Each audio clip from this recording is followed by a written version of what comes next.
Alexandre Saumon, vous avez, et vos organisations, ont des positions diamétralement opposées sur les ordonnances concernant le Code du travail. Faut-il en conclure que du côté des salariés, on est perdant, du côté du patronat gagnant avec ces ordonnances? Qui commence? Honneur à notre Alexandre Saumon.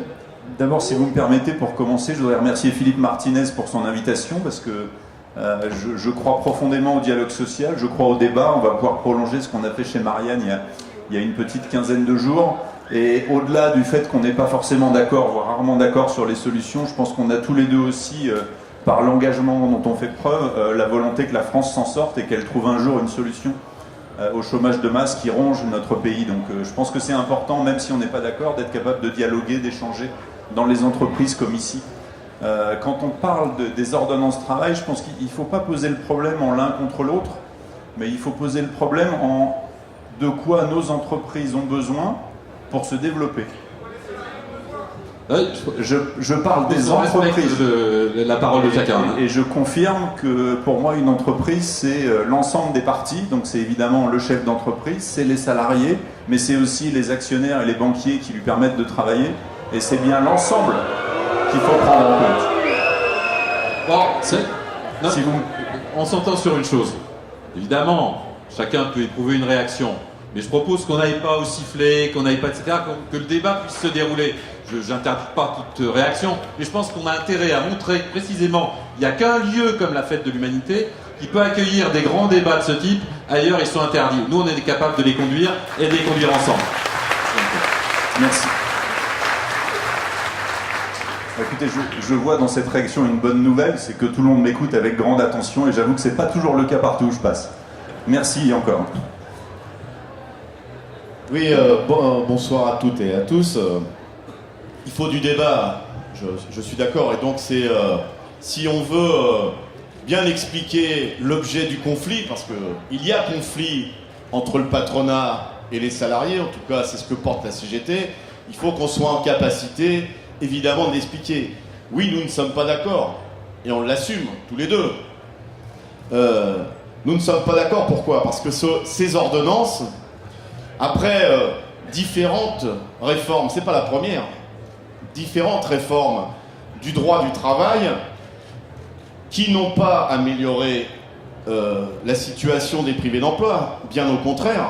D'ailleurs, j'ai croisé votre patron, M. Gattaz, jeudi, il a plus son pins, vous savez, 1 million d'emplois, il a dû le perdre. Et je crois que la France a créé 300 000 emplois sur les 12 derniers mois. Donc. Je vais y venir. Le droit du travail et la question de l'emploi n'ont rien à voir. J'allais dire si, ils ont à voir. Quand on favorise les licenciements, il y a plus de chômeurs. Quand on renforce le droit des salariés, eh bien on évite les licenciements et c'est bien un des objets de ces ordonnances.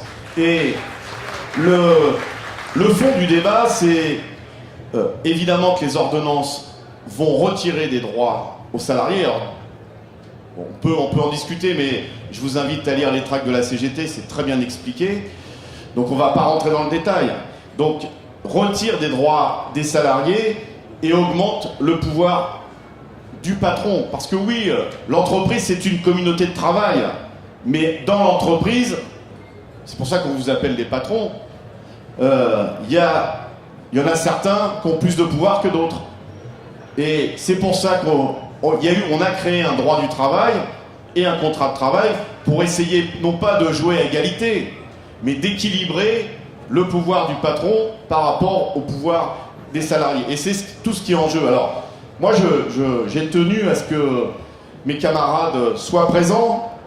Je vais vous expliquer pourquoi. Parce que quand on les écoute, on entend la vraie vie. La vraie vie, voilà. Voilà ce que c'est qu'un référendum. Voilà ce que c'est quand on vous demande, on vous dit non, c'est quelques sacrifices pour passer une mauvaise période. Et puis quand Jean-Luc nous dit, malgré ce qu'on nous avait dit chez Smart, c'est pas vieux, hein, c'est à peine 2 ans. c'est votre avenir. Si vous travaillez 39 heures et vous n'êtes pas augmenté, eh bien 2 ans après, on leur dit quoi? Maintenant, il faut travailler 10 heures. 10 heures. Et on voit bien chez Haribo, c'est pareil. Et on voit bien aussi que chez Deliveroo, c'est pareil. Et ce qui manque dans les débats, et je vous le dis souvent, c'est qu'on parle d'un genre de modèle d'entreprise qui doit être sur une autre planète. Sûrement, mais comme j'ai jamais pris de fusée pour aller voir, je ne sais pas. Mais la vie sur notre planète, la vie du travail sur notre planète, c'est celle-là. C'est pas le monde des bisounours.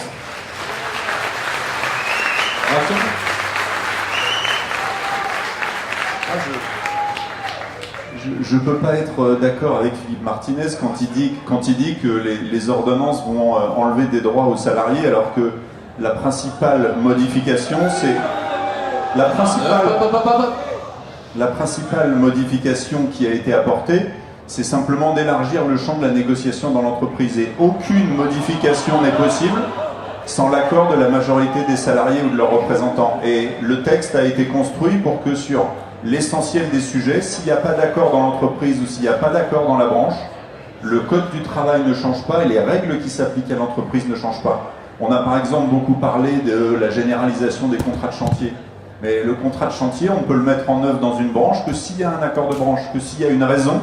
Et je fais toute confiance aux salariés, à leurs représentants, pour prendre en compte la réalité de la situation et n'accepter de mettre en place cet outil que si ça apporte un plus pour le développement des entreprises. Peut-être qu'un contrat de chantier va se substituer à un enchaînement de CDD et que si la situation se passe bien, c'est une situation préférable. Il faut savoir à quoi on compare les choses. Donc, je suis effectivement en désaccord profond avec Philippe Martinez quand il dit que ces ordonnances retirent des droits aux salariés. On pourrait prendre beaucoup d'exemples sur le contenu, je m'en remets à la suite des débats. Non, mais, donc il me pousse à donner des exemples. Donc je vais détailler. Le principe de ces ordonnances, et c'est la ministre qui l'a dit, c'est pas Philippe Martinez, c'est tout est possible, à condition d'avoir un accord majoritaire dans l'entreprise. Donc tout est négociable dans l'entreprise. Et dans la limite des garanties prévues par la loi. Laissez-moi... Donc, tout est possible à partir du moment où il y a un accord majoritaire dans l'entreprise. Donc, quand on parle d'inversion de la hiérarchie des normes, qui est parfois une expression un peu barbare, c'est... Alors, ça veut dire, à l'entreprise, tout est possible, la branche, on verra, et alors la loi, c'est tout vu, il n'y en a pratiquement plus. C'est ça le principe. Et on peut citer un exemple, les CDD, ou contrat de chantier, ou contrat de projet si vous voulez. Les CDD, vous vous souvenez, parce que c'est devenu célèbre, ça a dû passer dans tous les zappings du débat, enfin de la confrontation entre Bourdin sur BFM et El Khomri. Elle avait été piégée parce qu'elle ne savait pas que la loi prévoyait qu'un CDD pouvait être renouvelé deux fois. Alors, je ne dis pas ça pour me moquer de Madame El Khomri, c'était juste que la question était bien posée. C'est la loi qui fixait le nombre de CDD renouvelables. Et c'était pour tout le monde pareil. On ne parlait pas de la branche de l'entreprise. La loi fixait pour tous les salariés la même chose. Demain, ça sera ou la branche, mais même l'entreprise qui déterminera le nombre de CDD. Donc, quand on dit c'est la précarité à vie, je connais peu de patrons qui vont hésiter entre un CDI et un CDD pour un certain nombre de salariés. Mais c'est déjà la réalité. J'étais hier dans le Nord, mes camarades de Renault Douai me disaient que sur chaîne, chez Renault, il y a 65% d'intérimaires. Vous voyez ? Bon, bah demain, ça sera 65% de CDD qu'on peut virer, parce qu'on peut discuter des modalités de licenciement qui vont aussi évoluer, des indemnités prud'homales dont on a vu dans le décret que ça serait 25% au début, et puis plus on a d'ancienneté, moins ça serait. Donc oui, c'est un bouleversement complet du droit du travail. Alors évidemment, vous allez me dire, mais il faut que les syndicats signent. Mais vous avez entendu ce qu'ont dit mes petits camarades? Si on dit aux salariés, et même aux organisations syndicales, soit vous êtes d'accord, soit on ferme la boîte, avouez que le choix est quand même difficile à faire, mais ça s'appelle un référendum. C'est ça c'est ça l'essence même de la loi. Alors évidemment, je comprends que vous ayez du mal à l'assumer. Et je voudrais juste finir là-dessus. Parce que quand même, je sais que vous le regrettez, mais il y a quand même beaucoup d'entreprises où il n'y a pas de syndicat. Malheureusement. Je sais qu'ils le regrettent. 94%. 94% d'entreprises. Et là où il y en a, c'est difficile d'être un militant syndical. Surtout quand on est à la CGT. Par exemple, gardez-en pour lui aussi. Par exemple, un camarade, j'étais dans la Mayenne mercredi, un camarade de chez Leclerc. Vous savez, l'agence commerciale qui s'occupe de votre pouvoir d'achat, qui s'occupe du bien des Français. Eh bien, il me disait que juste au-dessus de son poste de travail, il est délégué CGT.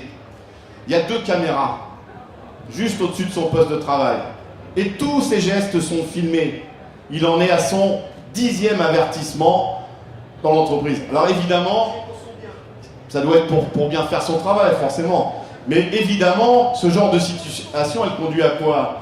À la dépression, et puis à une rupture conventionnelle. Et dans la loi, vous l'avez noté, le gouvernement a fait preuve d'imagination. Les ruptures conventionnelles étaient individuelles.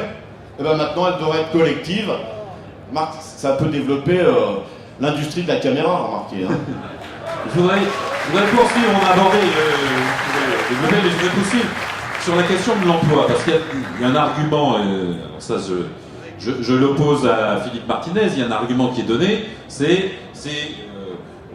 facilités données par rapport aux réglementations vont permettre aux PME d'embaucher.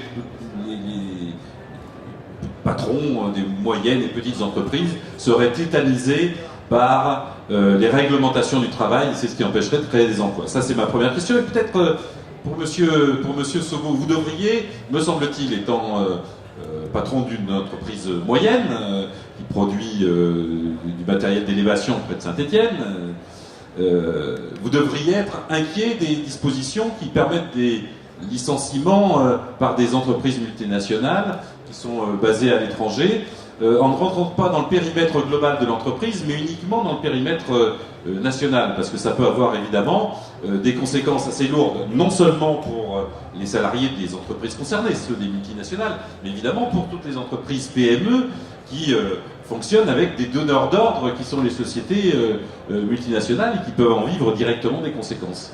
Alors comment vous réagissez à cette disposition ? Sur cette disposition, comme sur beaucoup d'autres, je pense qu'il ne faut pas se tromper de diagnostic. Aujourd'hui, l'appréciation des difficultés économiques sur le périmètre national est une règle qui est en vigueur chez tous nos grands voisins européens, sauf la France. Que je chasse, la Suède, la Norvège, l'Allemagne, pour citer quelques exemples, ne sont pas des enfers sociaux. Ça peut être un peu plus avancé.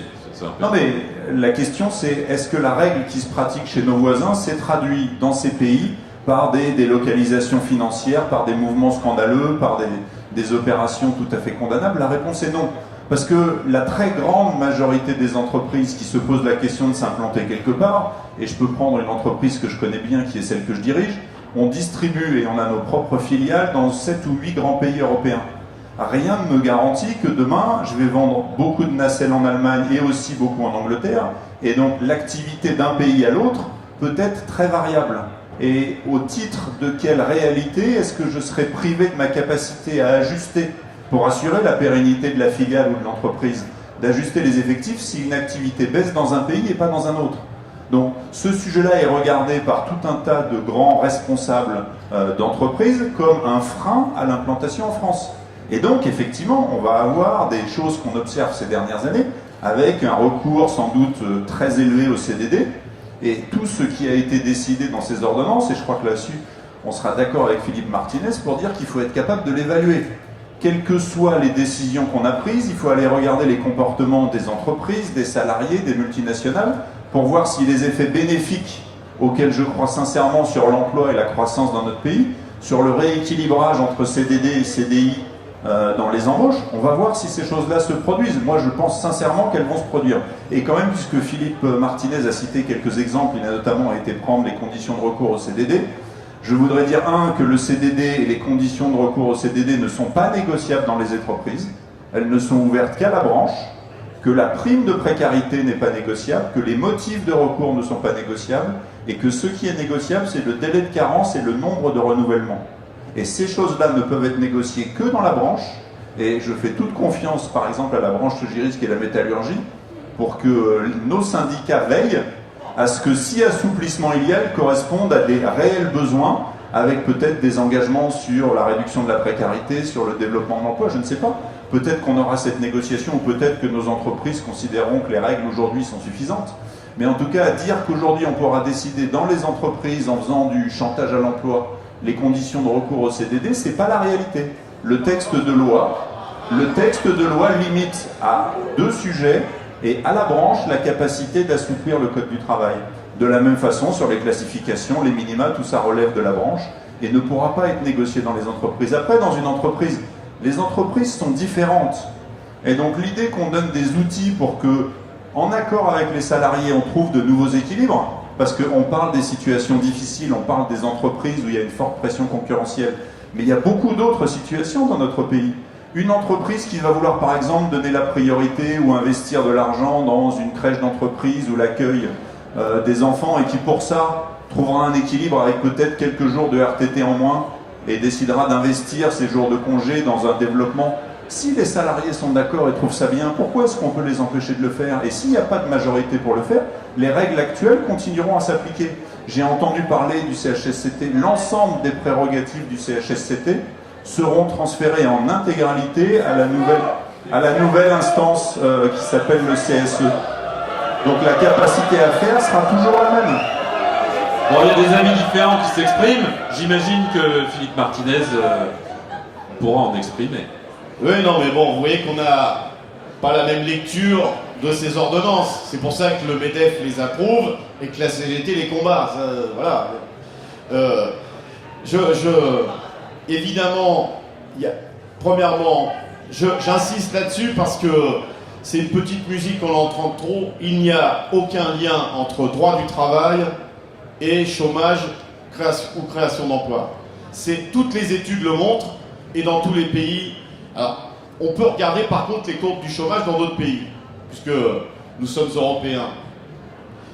Il y a eu une loi travail en Italie il y a peu de temps, et une loi travail en Espagne. Je vais me limiter à ces 2 pays-là. En Italie, ça devait être le cousin de Macron, Renzi s'appelle Matteo de son prénom. Matteo de son prénom.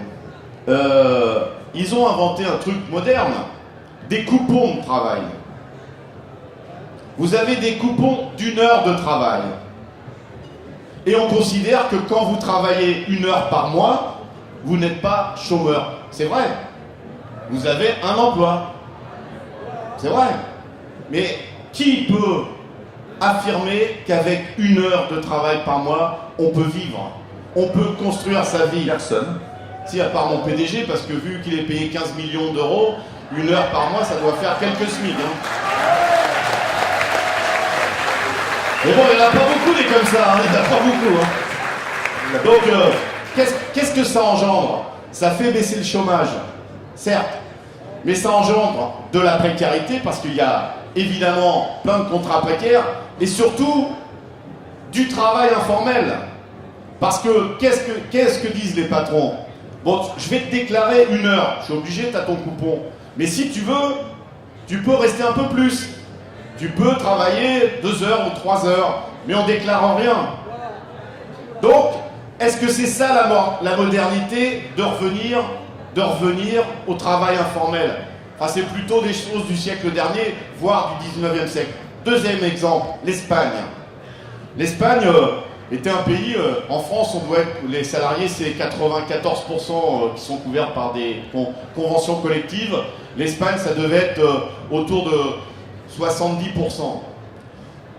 C'est la même loi travail. Il y a des choses qui se négociaient au niveau de la branche, et je le réaffirme, mais on n'est pas d'accord, on a enlevé des choses de la branche pour les négocier dans chaque entreprise. Eh bien, ils ont fait une étude, nos camarades des commissions ouvrières, sur une profession, les cuisiniers. Les cuisiniers. Maintenant, le salaire, il se discute, y compris les grilles de salaire.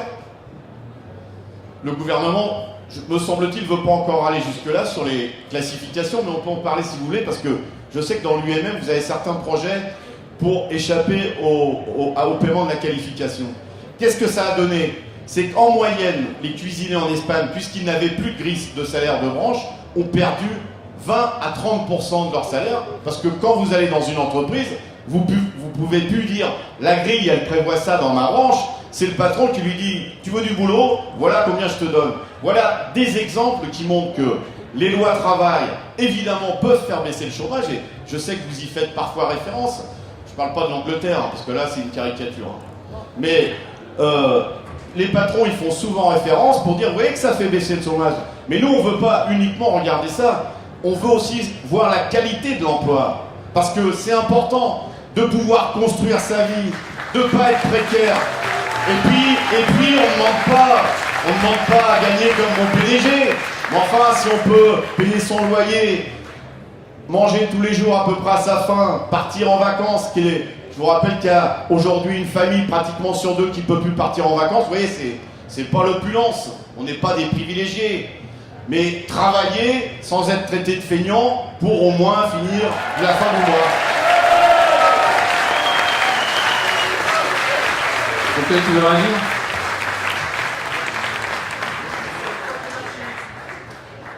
Je voudrais juste répondre à M. Sobo au sujet de la loi travail. Quand vous disiez qu'il fallait attendre pour tirer le bilan, analyser, et nous on n'a pas envie d'essayer, on n'a même pas envie d'essayer, ça ne nous intéresse pas. Nous qui allons subir les conséquences et tout ça, on n'en veut pas. Le discours nous sortait toujours le même, sorti au sujet de l'ANI, au sujet de la loi Macron, la loi El Khomri, la loi Rebsamen, et rien n'a changé. Donc c'est pas dans cet axe-là qu'il faut aller. L'axe où il faut aller, c'est dans l'amélioration des conditions de travail, l'augmentation des salaires, la diminution du temps de travail. C'est sur ce côté-là, on n'a pas encore essayé, donc c'est le moment.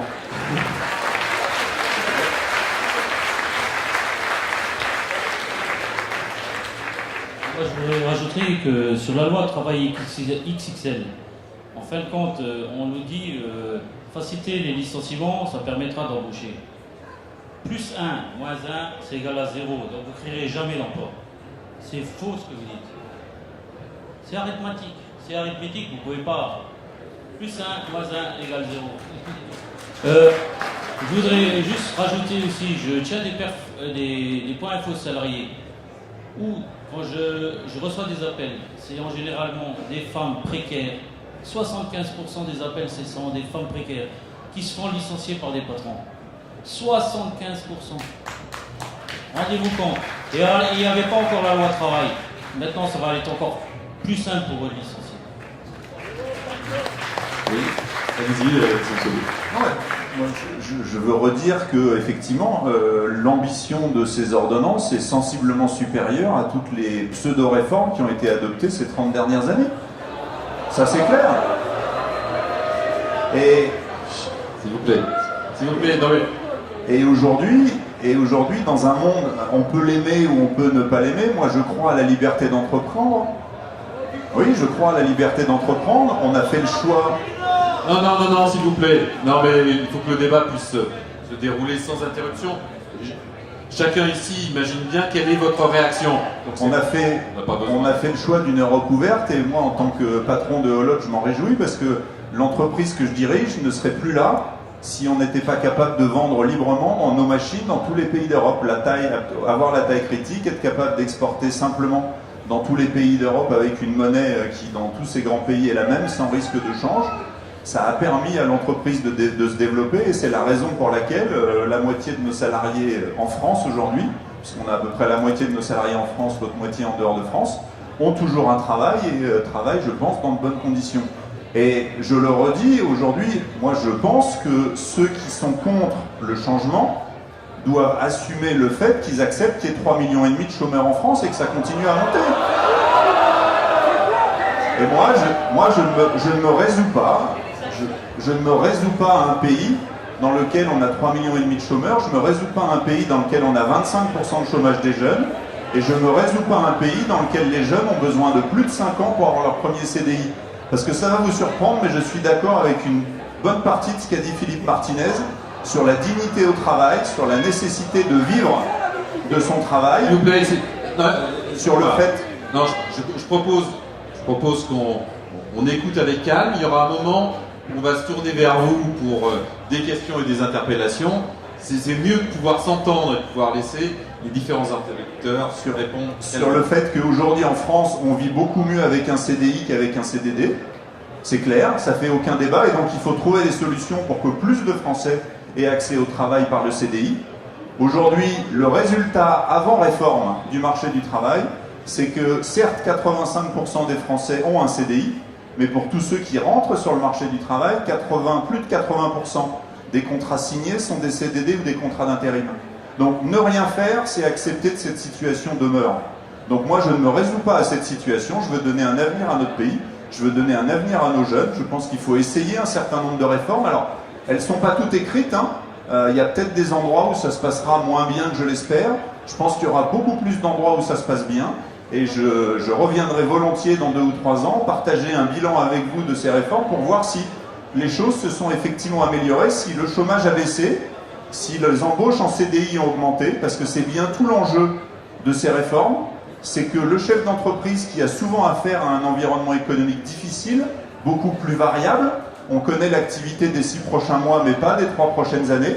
Moi, je rencontre tous les jours des chefs d'entreprise qui ne savent pas s'ils peuvent prendre le risque de prendre une nouvelle commande, parce qu'ils ne savent pas comment ils vont s'ajuster. Donc, effectivement, on recourt à des CDD, on recourt à de l'intérim. C'est simplement la responsabilité du chef d'entreprise que d'assurer la pérennité de son entreprise. Et il ne voudra jamais la mettre en risque.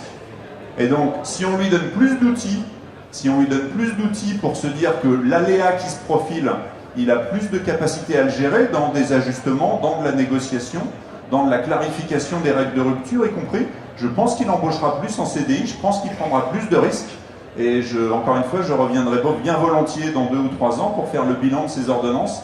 Et on verra s'il y a eu, comme certains le redoutent et comme Philippe Martinez le défend, casse sociale et destruction d'emplois, ou bien si on aura, dans 2 ou 3 ans, une France meilleure avec plus de CDI, plus d'emplois et moins de chômeurs.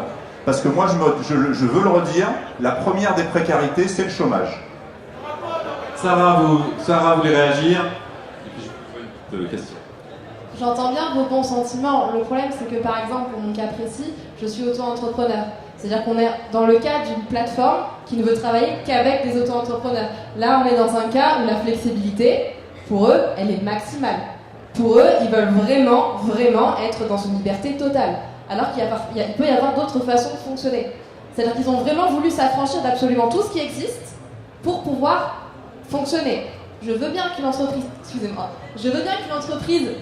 veuille continuer de fonctionner et veuille faire en sorte d'être pérenne. Sauf que nous, à aucun moment, on a demandé à vivre au-dessus de ce genre de choses. On veut seulement vivre de ça. Et il est totalement possible, en fait, de faire en sorte que, par exemple, des plateformes comme Deliveroo et Uber Eats fonctionnent en travaillant différemment. Par exemple, en ayant une équipe fixe, par exemple, et en les formant. À ce moment-là, on peut être aussi performant qu'en ayant énormément de coursiers et en les faisant travailler 10 heures par semaine.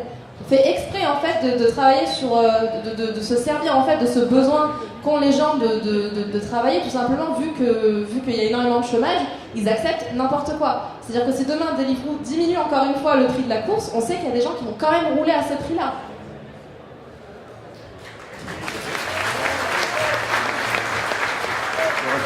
Oui, si vous voulez. J'allais dire peut-être que Deliveroo n'est pas adhérent au MEDEF, si. Je n'ai pas vérifié la liste des adhérents, mais là aussi, est-ce qu'on est d'accord pour dire que Deliveroo rend un service? Oui. Aujourd'hui, quand vous achetez une pizza à 10 €, est-ce que vous êtes prêt à payer 20 € de livraison? Non. Personne. Personne n'est prêt à payer le double du prix de la pizza pour se faire livrer. Et donc, la question c'est à quel niveau économique est-ce qu'il y a des clients qui sont prêts à payer? Ensuite, vous l'évoquez très bien, il y a peut-être d'autres solutions, il y a peut-être d'autres modèles, il y a peut-être des choses qui restent à inventer. Je pense que notamment dans tout ce monde des plateformes, dans ce qu'on a appelé l'ubérisation de l'économie. On est au début, donc il y a des gens qui essayent, il y a des gens qui voient comment ça fonctionne. À ma connaissance, ces plateformes ne gagnent pas non plus beaucoup d'argent. Non, non, sérieux, regardez les comptes d'Uber, hein, Uber ne gagne pas d'argent. Mais c'est la vérité. C'est la stricte vérité. En France. Non, non, au monde. Mais là aussi, il va falloir inventer le monde de demain. À un moment donné, je crois que ça faisait partie du projet de l'actuel président de la République, inventer les protections pour les nouvelles formes de travail. Je pense que c'est une vraie responsabilité. Parce que vous savez, le chef d'entreprise, il a besoin de consommateurs, hein, et un consommateur qui a confiance, un consommateur qui gagne bien sa vie, il va consommer plus, il va investir plus. Donc, au global, l'économie ira mieux. Maintenant, au moment où on crée ce type de métier, au moment où on crée ce genre de nouvelles activités, personne ne peut garantir quel est le bon point d'équilibre. Est-ce que la réforme qui a été faite était la seule possible ? Je ne suis pas patron de Deliveroo et je ne l'ai pas étudié en détail. En tout cas, chacun cherche. Et s'il y a un modèle plus respectueux, en tout cas très respectueux des salariés, qui répond aux besoins de ses clients, au prix qu'ils sont prêts à payer, et que l'entreprise a un avenir, je suis sûr que c'est ces entreprises, dans la durée, qui s'en sortiront mieux que les autres. Ouais, Philippe Martinez. C'est quand même, vous avez quand même quelques contradictions. Premièrement parce que c'est ce genre d'entreprise, enfin si on peut appeler ça une entreprise d'ailleurs, que vous placez en modèle. Écoutez, on doit regarder quand même les mêmes chaînes de télé, parce que j'écoute pas en anglais, mais en français je les écoute. Et les exemples qu'on donne, que ce soit au niveau du MEDEF comme au niveau du gouvernement, c'est quand même ce type de travailleurs qu'on présente comme les travailleurs de l'avenir. C'est pas les passéistes comme nous qui avons un CDI, qui avons des grilles de salaire, etc. Enfin, ou alors, c'est pour ça que des fois, mais sans vous vouloir vous fâcher, hein, j'ai l'impression qu'on vit pas dans le même monde. Deuxièmement, enfin, à chaque fois que vous argumentez, le problème en France, c'est toujours ceux qui travaillent. C'est marrant. Vous dites, est-ce que vous acceptez de payer une pizza le double ? Mais est-ce que vous acceptez au MEDEF de prendre un peu moins de dividendes pour les actionnaires ? J'ai cru comprendre, parce que, vous voyez, ça c'est des réalités, là on est d'accord. C'est quand même, on est le premier pays en Europe pour les dividendes versés aux actionnaires. Alors j'ai cru comprendre qu'il y avait débat au MEDEF pour savoir comment on pouvait montrer les choses de façon plus décente vis-à-vis de l'opinion publique. Enfin, on parle de 100 milliards d'euros de dividendes versés aux actionnaires. C'est jamais de leur faute à eux. Et la troisième chose, et là je trouve que vous manquez de courage, c'est le lien, tu l'as évoqué, le lien donneur d'ordre sous-traitant. Vous voyez ? C'est quand même quelques entreprises au niveau national et mondial qui font la pluie et le beau temps sur tout le tissu économique français et mondial. Quand, et comme vous êtes patron d'une PME, vous le savez mieux que moi. Moi, je ne suis pas patron.